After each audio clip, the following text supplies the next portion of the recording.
Hi everyone, welcome to the Navigate Credit Union Broadcast Center. I'm GoLocal News editor Kate Nagel.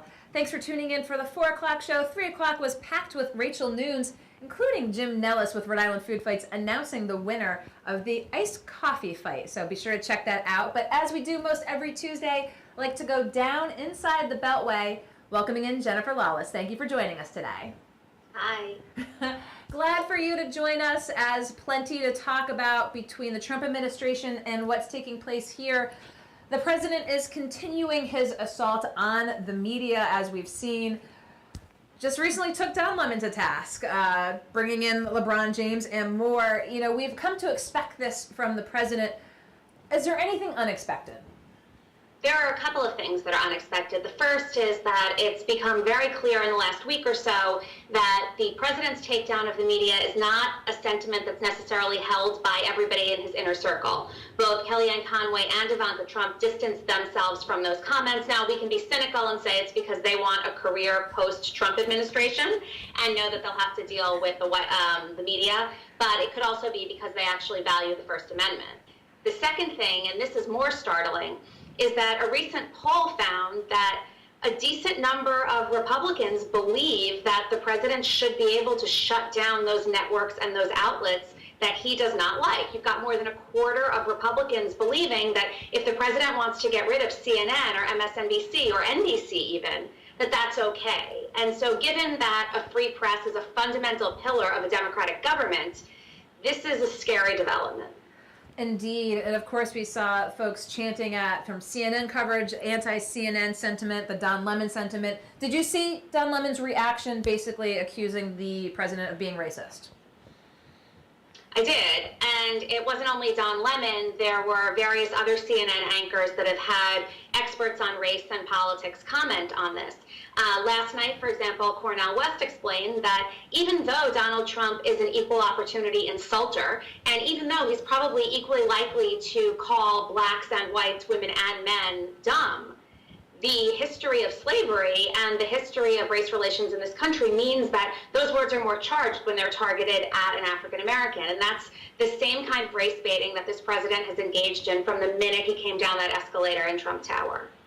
Now, there was an interesting post on Facebook I saw that's been making its way around, that President Trump is like holding a laser pointer and the Democrats are cats. Have you seen this one making its rounds? I haven't seen it, but it's pretty consistent with exactly what we're seeing on a day-to-day basis. And from what I've heard today, the president is pretty much glued to the TV for various reasons, but regardless of the underlying substantive motives driving him to watch the cable news networks, he winds up finding himself going off on these tangents and targeting Democrats, targeting the media, saying things that ultimately detract from the more substantive debates that probably this country needs to be having. So let's talk a little bit about politics. We see some primaries today, special election in Ohio, 5 states in play. What are we keeping an eye on? A couple of things. The first is that Donald Trump has been very, very successful in picking primary winners in Republican primaries. He's been far less successful in identifying Republicans to take on Democrats in these special elections. And so we've got one opportunity to see if his record gets any better tonight. The other thing is there are several candidates running who the Republican Party is probably not that excited about, but whom Donald Trump has endorsed. And so in Kansas, for example, it's possible that the Democrats could take back the governor's mansion if Donald Trump's Republican candidate winds up getting through the primary. So understanding where the Republican Party feels relative to the president feels about some of these candidates will shed light on what to expect in November. And the one other thing I would note is that in Washington, one of the congressional districts where there is a primary tonight, is one of those races where Hillary Clinton outperformed Donald Trump. And so seeing who gets through those primaries is vital, because it's likely that the Democrat will wind up going to Washington in the fall. And let's talk a little bit politics locally here, Jennifer. Announced this week a new executive director for the GOP here, a professional with national experience. As we're keeping an eye, especially in the gubernatorial race, tell us your thoughts a little bit about that. You know, what's the likelihood of getting national money, national backing from whoever emerges from the Republican primary? I think it's very unlikely for a couple of reasons, right? Rhode Island is an incredibly blue state. I looked at your most recent poll, and fewer than 20% of Rhode Islanders identify as Republicans. And we know that the 38% of unaffiliated voters break overwhelmingly toward the Democratic Party, which means that if a Republican is going to emerge as governor, or if a Republican is going to hold a statewide or a federal position, it's likely not going to be the kind of Republican that the party wants to spend a lot of money on, because the only way that that kind of person can get elected, and by that kind of person I mean a Republican, is if he's somewhat amenable to more democratic values in the state. And so it just seems like a long shot, A, for a Republican to get elected at this time, and B, for it to be a sort of viable and reliable supporter of the GOP's national agenda. Well, why else would the Rhode Island GOP bring in Romney's campaign coordinator in Colorado if it wasn't to get national attention and backing? Well, I think it can do a couple of things. The first is it can send a signal to people that might be willing to work on behalf of the Republican Party in the state that this is somebody who knows what he's doing. It's also a way to potentially build the bench for state legislative races next time around. If you can get a lot of people active and involved in a race, even if their candidate ultimately loses, you've created and cultivated a group of political activists who might not have previously been there. And so this might be a medium or a long-term strategy. It might not bear fruit for 2018. Well, let's tack back nationally again, some things that we're keeping an eye on here. Let's first talk about what Rick Gates has been saying about his former business partner. You know, this is one of those trials where everybody seems worse than the other person, right? And you don't want any of these witnesses on your side. You don't want to cross-examine them. You just kind of don't want to be around them. Rick Gates has been very, very bad for Paul Manafort, right? He admitted not only to stealing from Paul Manafort himself, but also to engaging in a series of business practices that he knew were illegal at the mandate of Paul Manafort. And so it might be the case that Manafort's attorneys will try to say, look, this guy is not credible, he's lied about everything, but so has Paul Manafort.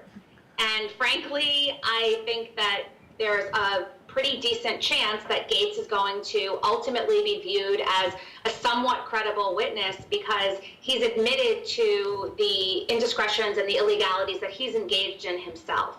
So, you know, at this point, he has very little to lose and a lot to gain by cooperating and by telling the truth. Well, let's talk a little bit about that, his coming forth and basically admitting to his transgressions. I mean, has he cut a deal? Is there any potential for any legal ramifications for Gates, or is this his get-out-of-jail-free cards? So my sense is that this was part of the get-out-of-jail-free card or the get-out-of-jail-with-minimum-time-served card. The other thing I would note here is that it is a smart strategy for the prosecution to mention these kinds of things first rather than to have the defense sort of spring it on a jury and make it seem like Gates or the team was trying to hide this. But again, the only reason that he might seem more credible is because Paul Manafort is even slimier. So when you've got a whole bunch of people who have engaged in really bad behavior and have lied about it, the goal is to try and identify some of the people who have engaged in the least of that bad behavior. And Gates seems to be less than Manafort. The least of all evils and troubles.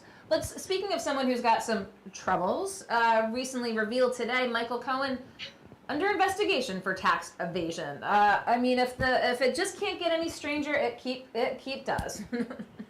You know, it's kind of interesting because the tax evasion is now linked to the taxi medallions. And Donald Trump has, in a lot of ways, been suggesting that maybe there have been improprieties going on with Michael Cohen and the taxi medallions for quite some time. The other reason that this is sort of bad, separate and apart from Michael Cohen's future, is because Michael Cohen was Trump's fixer, and Trump has been very, very clear about not wanting to share what's in his own tax returns. And so the notion that there's a federal investigation regarding Michael Cohen's personal tax returns, I think, is a pretty good signal that there are a lot of shady things likely included in Donald Trump's own. So I think we've covered many bases as what's happening now nationally and even locally as well. It's beginning of August, but what else are we keeping an eye on inside the Beltway? Well, I think there is going to now be, after tonight's elections, and I don't know, perhaps the early September races, a real move and a real pivot toward the general election.